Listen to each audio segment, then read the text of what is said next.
So you want to learn Japanese faster? I mean, let's be real here, who doesn't want to be able to watch anime without subtitle? But today we are going to focusing on reading.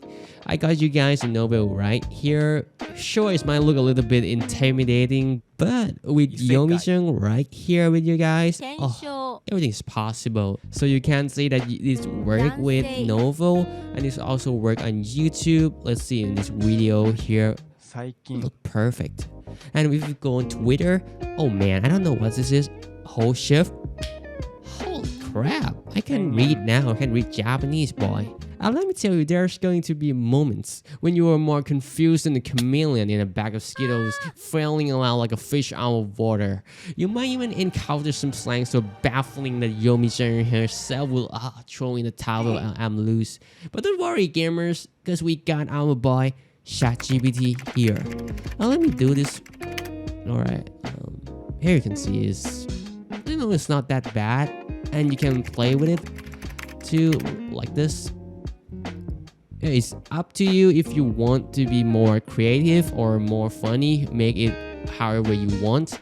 Alternatively, we got Japanese I/O here. You can use this on any device like iPhone, iPad, or Android. Very handy, isn't it? It's like having a cheat code for life. Alright, scammers, now we have come to the final boss of this video. I'm talking about immersionkit.com. It's like a secret weapon to search for like sentences in Japanese.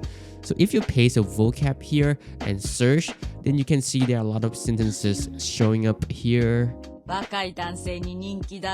if this isn't enough for you, I have Youglish. With Youglish, you can search for any words or phrases and see how it's pronounced by real people in real life situations. This site is so powerful, it's like a spell from Hogwarts that let you hear words in different contexts.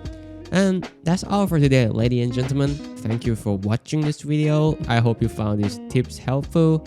So until next time, bye bye! ありがとうございます!